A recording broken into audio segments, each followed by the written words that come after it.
I never thought I'd be more conflicted about the fact that we're going to get a second season of this. Because on the one hand, that means we're going to get more of this. But on the other hand, we also have to get more of this. That and the fact that I'm making the fonts for the logo or for my thumbnails are pretty interesting.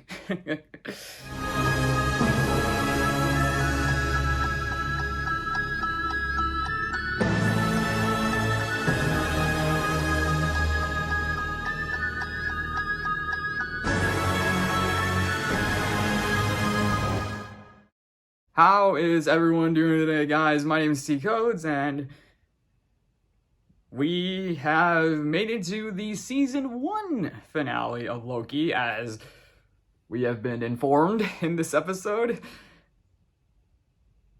Man, does this finale just... It's weird, because... Well, I mean, this is episode 6 of season 1. This is the season 1 finale for all times. Always.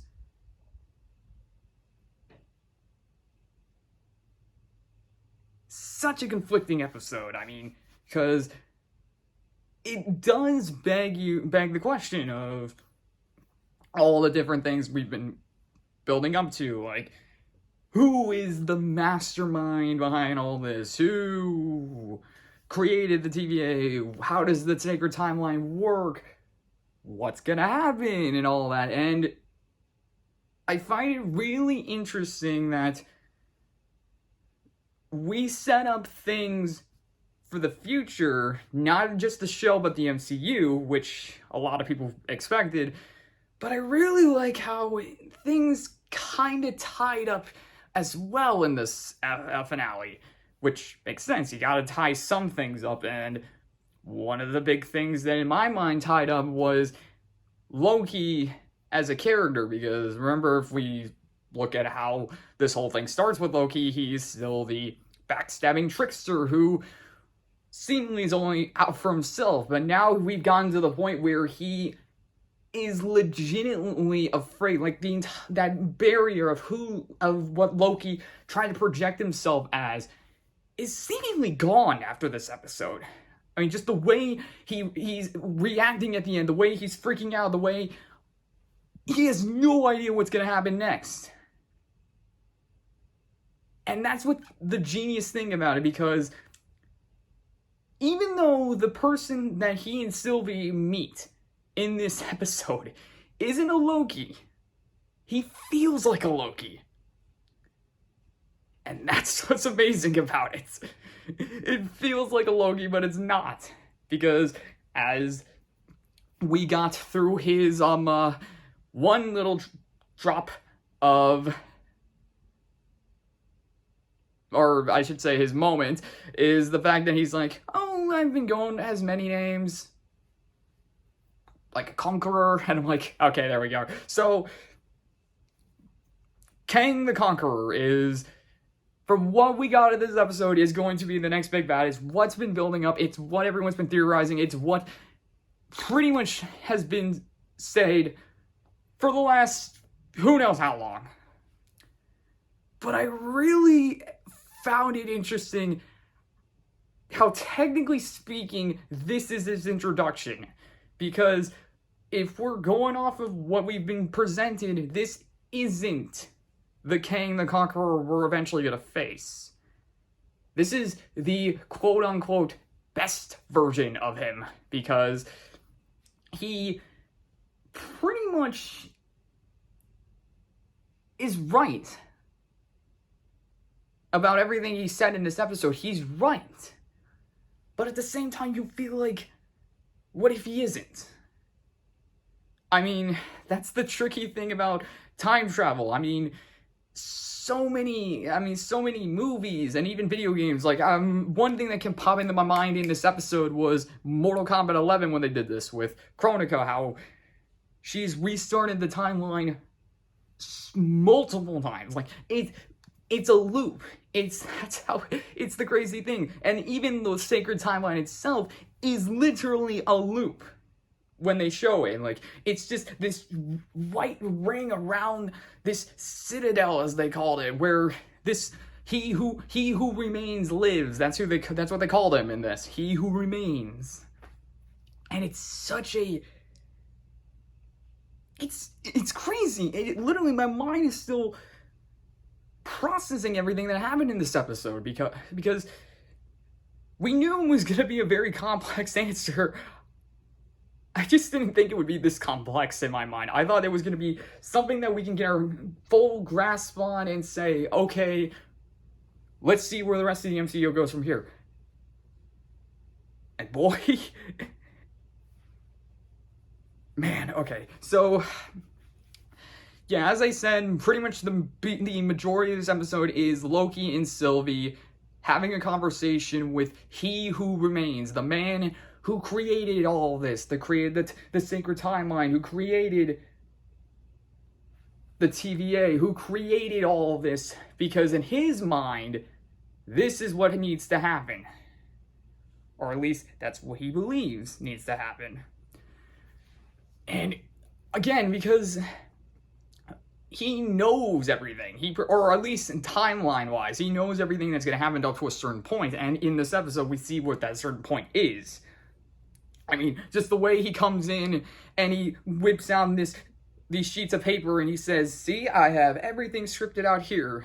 You say this, you said that, you said all this, you came in like this, Miss Minute. Like, I love it. I thought for a second it was Miss Minutes who was behind it. I'm like, no, that's no way. And yeah, it's a little gotcha moment, like, oh, is it her? Nah, she basically is there to say, hey, I'm here to give you, he gives you this offer, take it or leave it. And Loki and Sylvie, they don't, even though it's basically saying you can be back on the sacred timeline with everything you wanted. Yeah, no, not how it works. So, yeah. But the way he describes how things went, in my mind, and based off of what I heard about Kang the Conqueror as a character, this is a really clever way to set up the big bad. Because beforehand, with Thanos, it was just teasing with this guy, just him sitting in this chair, and it's like, even though he's done nothing, you hear these people saying how big bad he is, and you just think all of this is happening even though just with him sitting in a chair. So when is he going to get up out of his chair and actually do something? Here, we're told from this one version of himself how bad he can really get. And it's kind of creepy if you think about that. I mean, we don't really know what are the baddest version of ourselves can be, but if this guy who really just looks like a normal man, he said in his world, in his timeline, he was from like the 33rd century. So in the future, and that's when they cracked multiverse travel, and so he met other versions of himself, and as he said, not every version of himself was like his best self. So there was this one or many versions of himself who wanted to conquer the other multiverses. They wanted to rule not just their universe, but all universes. Hence how the multiverse war began. And so he said, basically, after all that, everything basically went to crap. And so he said, like, he was able to figure out how to fix it. He was able to make one main timeline, the sacred timeline, because in his mind, he's like, if there's only one, that means nothing else can destroy it. Which makes sense. I mean, that was the one thing about the multiversal war. It's like, if there's only one universe, then at least everything can be saved. But at the same time, it does limit things. I mean, it's basically trying to create like the perfect anything. There are limits. Like the perfect society. You can't have a perfect society because there's always gonna be someone that wants to not follow the norm, and when you don't follow the norm, what do you do then? It's like, here, it's like, if you don't want to follow your supposed purpose, then yeah, something's gonna happen. And that's exactly what they try and point out here. At least that's what Sylvie thinks about. And Loki, on the other hand, Loki doesn't see, he does see that, but he also worries about the possibility of this threat. This threat that could possibly come from it. I mean, there's a lot that could come out of this. I mean, holy crap. I mean, holy crap. I mean, I'm sorry, I'm just baffled by this episode. I mean, it's so crazy.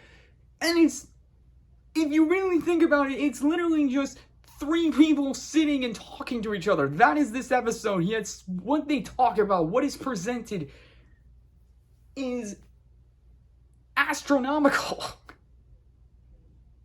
Which is the point.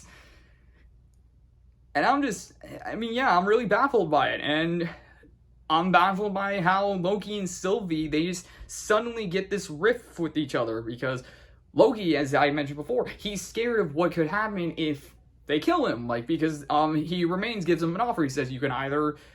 he's like, I've been doing this for so long, I'm basically tired of doing it. I want someone to take over. And he's basically like, Loki and Sylvie can take his place, and then he could, be done. But if they kill him, basically the timeline goes to crap, and all of a sudden you have all these the multiverse. But he does also point out how, regardless of their decision, it's eventually going to loop back, and they'll just be right back to where they were. So in a way, this is an endless cycle, and the only question is which way are you going to go with it? Because they're like, if you kill me, because he's like, if you kill me, I'm just going to come back sometime later, and just start all this all over again. But if they take over and just rule and keep the timeline sacred, at least then it can be just trade-off. But nope, Sylvie doesn't want that. She sees it as basically saying, no, these people deserve freedom. They deserve free will. But of course, Loki is more scared of what could come. And after the two have a really cool fight. Granted, I wish there was a little bit of more to it. I mean, again, that's probably because there's very little action in this show, which still is so bizarre, because even though there's very little action, I think it's the best of the three shows we've got so far. I mean, WandaVision, Falcon Winter Soldier, and Loki. That's crazy. I mean, granted, I figured all three shows were great, and they are, but I feel like if I ask people which of the three were the best, people are going to say Loki, in my mind.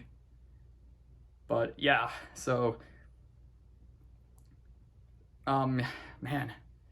And yeah, so after Loki and Sylvie fight, it seems like Loki has gotten Sylvie to calm down, and then they kiss, but then Sylvie tricks Loki, grabbed He Remains his Tem pad, or I kind of called it a Tem watch this time, tosses him back into the TVA, and then kills He Who Remains, and without the man who created the sacred timeline, all of a sudden you just see branches upon branches upon branches upon branches be formed.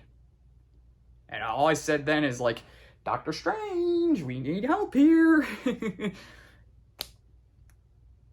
And all the while the TVA learns the truth about what they are, because very, very clever way of doing it. Mobius is able to convince the guards that they are variants, because he had C-15 lure the guards to a timeline where Ramona Renslayer is a principal at a high school. So to show that she is a variant, in other words, they're all variants, in other words, the TVA is a lie. And that basically shows the TVA knows, and then you have the scene with Mobius and Ramona. And Ramona, I think, from what I saw, Mobius tried to prune her, and it didn't work, and Ramona escaped to who knows where. Who knows where, indeed. And then, in my mind, this cliffhanger is the most WTF cliffhanger ever, because Loki is sent back to the TVA, and with the multiverse now happening, he goes to find Mobius in C-15, and then he it seems like everything's going well, but then Mobius is like, who are you? And then Loki looks off, and instead of seeing a statue of the timekeepers, he sees a statue of He Who Remains. And it just ends. And then, of course, you get that stamp saying Loki will return in season 2, and I'm just like...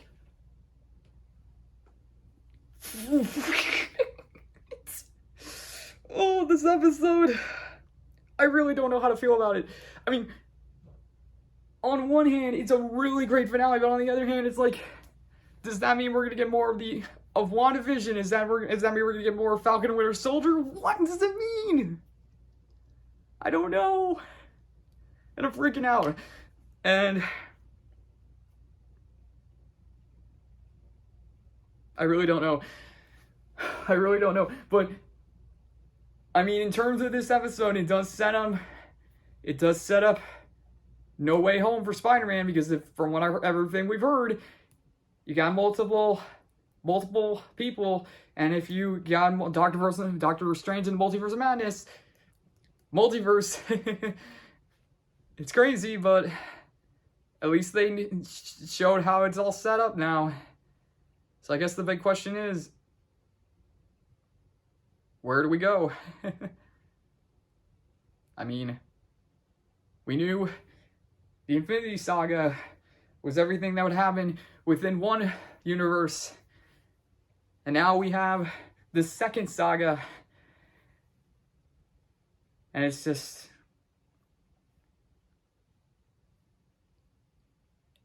absolutely incredible in my mind. So, I think that's all I got for this one. Okay, so yeah, that's all I got. So, hope you guys enjoyed the video. If you liked it, leave a like, and if you want to leave a comment, and if you want to subscribe. You don't have to. I'm just saying. Thank you all for watching, and we will see you in the next video when, for Marvel case, I don't know. I mean, I still gotta do my Black Widow review, so we'll see when that happens, but